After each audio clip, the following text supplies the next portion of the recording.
Hello student, welcome back to my channel Samrat कन्वी। Student, जितने बच्चे हिंदी का पेपर देने वाले हैं उनके वीडियो सबसे ज्यादा इंपॉर्टेंट है। मेरे प्यारे बच्चों, आज मैं आप लोगों के लिए एक ऐसा निबंध लेकर आ गया हूं जो कि सालों साल से लगातार पूछा आ रहा है। इसका रिकॉर्ड दर्ज हो गया है मेरे प्यारे बच्चों। अगर हम बात करें तो इसका एक रिकॉर्ड बन गया है इस निबंध का कि जो कि हर साल आता है, चाहे वो आप क्लास 10th का पेपर दे रहे हो, चाहे आप क्लास 12th हिंदी का पेपर दे रहे हो।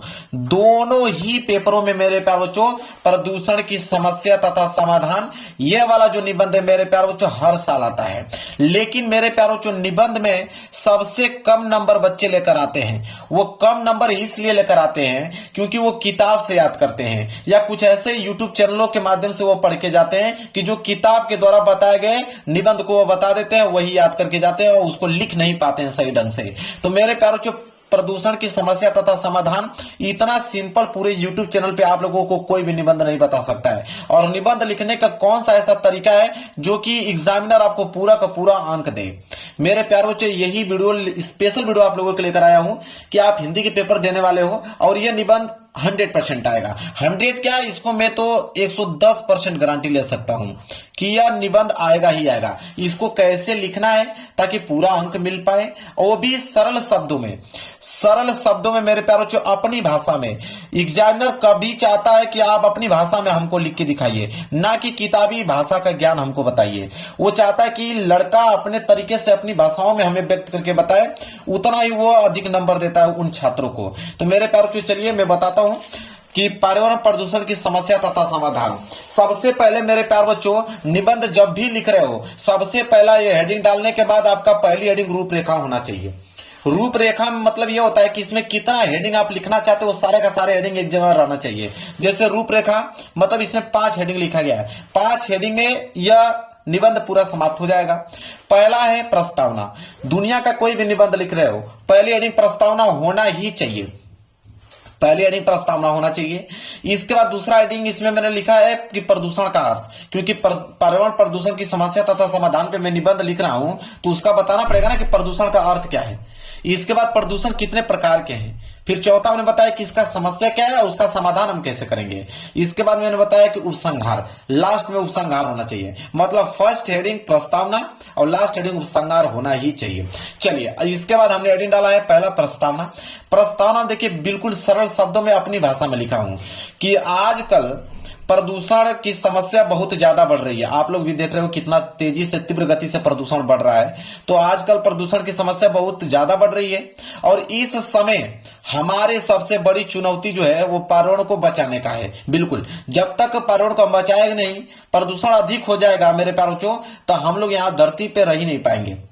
ठीक है, तो सबसे बड़ी चुनौती तो पर्यावरण को बचाने का है, क्योंकि पानी, हवा, जंगल, मिट्टी आदि सब प्रदूषित हो चुका है।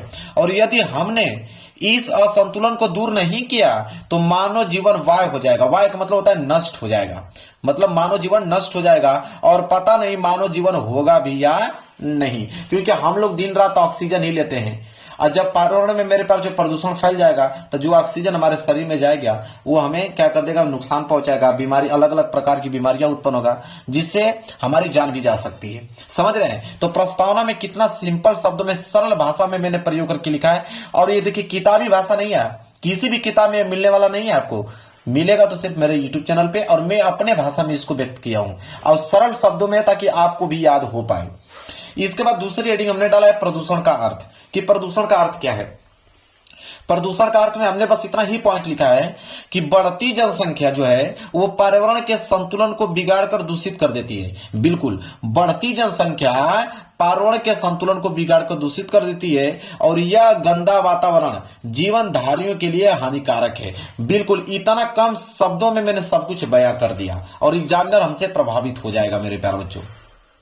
इसके बाद तीसरा हेडिंग हमने डाला प्रदूषण के प्रकार, कि प्रदूषण कितने प्रकार के होते हैं। तो मैं लिखा हूं इसमें कि मुख्य रूप से प्रदूषण के 4 प्रकार हैं, जो आपके सिलेबस में दिया गया है। सिंपल सिंपल याद हो जाएगा। 4 प्रकार में पहला मैंने डाला है वायु प्रदूषण। अब वायु प्रदूषण क्या होता है, देखिए सरल शब्द में लिखा हूं, याद हो जाएगा।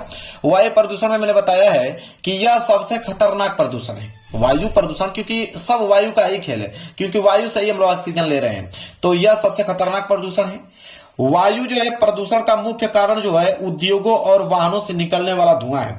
आजकल यातायात इतना ज्यादा हो रहा है कि यातायात से जो वाहन है वहां से निकलने वाला धुआं वातावरण में फैल रहा है और बड़े बड़े उद्योग, ठीक है, बड़े बड़े उद्योगों के द्वारा जो धुआं निकलता है वो हमारे वायुमंडल में ही फैलता है और जो हमारे वायुमंडल को, हमारे वायु को क्या करता है, दूषित कर देता है। तो वही लिखा है मैंने कि उद्योगों और वाहनों से निकलने वाला धुआं है, वायु प्रदूषण के कारण वायुमंडल में कार्बन डाइऑक्साइड की मात्रा बढ़ रही है। देखिए कार्बन डाइऑक्साइड की मात्रा बढ़ रही है, बढ़ना चाहिए ऑक्सीजन की मात्रा, क्योंकि हम लोग ऑक्सीजन लेते हैं और कार्बन डाइऑक्साइड हम लोग छोड़ते हैं। अगर हमने पूरा का पूरा कार्बन डाइऑक्साइड लेना चालू कर दिया और कार्बन डाइऑक्साइड छोड़ भी रहे हैं ले भी रहे हैं तो भाई जीवन हमारा नष्ट हो जाएगा। तो वही कह रहा है कि कार्बन डाइऑक्साइड की मात्रा बढ़ रही है और इससे पृथ्वी के ऊपर की ओजोन परत का सुरक्षा चक्र बुरी तरह से प्रभावित हो रहा है। ओजोन परत आप जानते ही हो, ठीक है, पराबैंगनी किरणों से हमें बचाता है। अगर ओजोन परत नष्ट हो गया तो भाई समझ लीजिए कि महामारी आ जाएगी। तो कितना सरल शब्दों में वायु प्रदूषण के मैंने व्याख्या किया, नोट कर लो, इतना ही पॉइंट आपको लिख के आना है। आगे चलते हैं, एक लाइन का गैप छोड़ के मैंने जल प्रदूषण लिखा हुआ है, हेडिंग मैंने ब्लैक पेन से डाला हुआ है। जल प्रदूषण में लिखा है मैंने कि उद्योगों और घरों से निकला हुआ कचरा कई बार नदियों और अन्य जल स्रोतों में मिल जाता है, जिससे यह गंदे प्रदूषित कर देता है, ठीक है, जिससे यह उन्हें प्रदूषित कर देता है और जल प्रदूषण के कारण अनेक बीमारियां पैदा होती है। सही बात है, उद्योगों में जो गंदगी निकलती है, कभी भी देखिएगा जहां बड़ा बड़ा उद्योग होगा उसके पीछे नदी होगी या नाला होगा। वो क्या होता है कि उद्योगों से जो कचरा निकला होगा, गंदा पानी निकलता है, वो जाके नदियों में मिल जाता है और नदियों का पानी बहाव कारण जगह जगह पर फैलने लगता है, ठीक है। और हमारे घरों का भी कचरा जो होता है वो हम लोग कई बार नदियों में उसको बहा देते हैं, तो मेरे प्यारों वो पानी को दूषित कर देता है और जब उसमें हम लोग स्नान करते हैं, चाहे कुछ भी करते हैं, उस पानी का इस्तेमाल करते हैं, तो वह जो पानी होता है वो हमें अनेक प्रकार की बीमारियां पैदा करता है। तो जल प्रदूषण बस इतना पॉइंट देखिए, एग्जामिनर भी प्रभावित हो गया और आप भी संतुष्ट हो इससे। इसके बाद है मृदा प्रदूषण। एक लाइन का गैप छोड़ के मैंने मृदा प्रदूषण लिखा है। मृदा प्रदूषण में मैंने लिखा कि मिट्टी में होने वाले प्रदूषण को मृदा प्रदूषण कहते हैं। मिट्टी में होने वाले प्रदूषण को मृदा प्रदूषण कहते हैं और यह मुख्यतः खेती में अत्यधिक कीटनाशक का उपयोग करने से या ऐसे पदार्थ जिसे मृदा में नहीं होना चाहिए उसके मिलने पर होता है। मेरे प्यारे बच्चों, आजकल जो फसल होती है, आजकल एक फसल उगाने में कम से कम 3-4 दवाइयों का प्रयोग हम लोग कर रहे हैं, तो वो मिट्टी की उर्वरता को क्या कर रहा है, कम कर रहा है, खत्म कर रहा है, ठीक है। और अनेक अनेक प्रकार के यहाँ पे कीटनाशक दवाइयां का छिड़काव हम लोग कर रहे हैं जो मिट्टी में नहीं होना चाहिए, वो मिट्टी में हम लोग मिला रहे हैं, तो उससे मृदा प्रदूषण हो रहा है।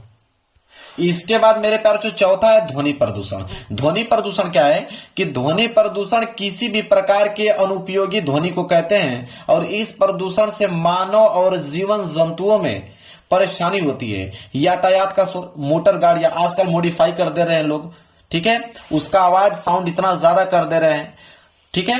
मोटर गाड़ियों का आवाज, लाउड स्पीकर का कर्ण भेदक ध्वनि, जो डीजे वगैरह साउंड वगैरह देख रहे हो, कितना तेजी से वो यहाँ पे साउंड को प्रदर्शित किया जा रहा है जो आपके कानों के लिए मेरे प्यार जो सुरक्षित नहीं है। तो ये कह रहा है लाउड स्पीकर का कर्ण भेदक ध्वनि आदि, यह सब प्रदूषण होता है, ठीक है। ध्वनि प्रदूषण में समझ में आ गया आप लोगों को, कोई भी डाउट नहीं होना चाहिए। मात्र 4 लाइन का याद भी हो जाएगा और अपनी भाषाओं में मैंने इसको व्यक्त कर रखा है। एक लाइन का गैप छोड़ के मैंने डाला है प्रदूषण की समस्या। प्रदूषण की समस्या क्या है कि प्रदूषण के कारण मानव के स्वस्थ जीवन को खतरा पैदा हुआ है। प्रदूषण के कारण मानव खुली हवा में सांस लेने के लिए तरस रहा है, बिल्कुल, क्योंकि कार्बन डाइऑक्साइड की मात्रा बढ़ रही है, हमें चाहिए ऑक्सीजन, तो हम खुली हवा में सांस भी नहीं ले पाएंगे। कह रहा है कि प्राकृतिक असंतुलन पैदा हो रहा है, कई तरह के जीवन और प्रजातियां प्रदूषण के कारण जो है वो विलुप्त होते जा रहे हैं। आप देख लीजिए पहले कितने जीव जंतु थे, अब कई जीव जंतुओं का तो नामो निशान मिट गया है मेरे प्यारों को, और उसका मेन कारण यही है प्रदूषण कारण, मेन उसका कारण जो है वो प्रदूषण का ही कारण है। इसके बाद मेरे प्यारों चो अगली हेडिंग है प्रदूषण का समाधान। समस्या तो हो गया, समाधान इसका कैसे हम लोग करेंगे, तो समाधान में हम लोग लिखेंगे कि प्रदूषण कम करने के लिए हम लोगों में जागरूकता पैदा करना होगा, मतलब सबको एकजुट होना चाहिए। वनों के विनाश को रोकना चाहिए, जो पेड़ कट रहे हैं उसको रोकना चाहिए और अत्यधिक पेड़ लगाने चाहिए हमें, ठीक है। वर्षा के जल को संचित करके उनका पुनः उपयोग करना चाहिए हमें। प्रदूषण खिलाफ हमें अभियान चलाने होंगे, तभी जाके प्रदूषण कम हो सकता है, अन्यथा जिस प्रकार प्रदूषण फैल रहा है उसी तरह फैलता चला जाए मेरे प्यारों जो कुछ दिनों और तक, तो समझ लीजिए कि मानव जीवन जो है नष्ट हो जाएगा। इसके बाद लास्ट हमने हेडिंग लिखा है उपसंहार। उपसंहार का मतलब होता है पूरे के पूरे निबंध का निचोड़, लास्ट में आप क्या प्रदर्शित करना चाहते हैं, इससे आपको क्या सीख मिली है। तो उपसंहार में हमने लिखा कि प्रदूषण एक बहुत गंभीर समस्या है। प्रदूषण कम करने के लिए हर व्यक्ति को अपने स्तर पर प्रयास करने की आवश्यकता है। ठीक है, हर एक व्यक्ति को, इस दुनिया में जितने भी व्यक्ति हैं, हर व्यक्ति को प्रदूषण कम करने की आवश्यकता है। हमारा कर्तव्य है कि हम प्रदूषण के खिलाफ अपना योगदान देकर पर्यावरण की सुरक्षा करें। देखिए मेरे पास जो किसी भी किताब में आपको ये मिलने वाला नहीं है, मैंने अपने सोच समझ से सरल शब्दों का प्रयोग करके इस निबंध को मैंने बताया, और लो यह निबंध जो है पर्यावरण के प्रदूषण का समस्या पे समाधान खत्म हो गया।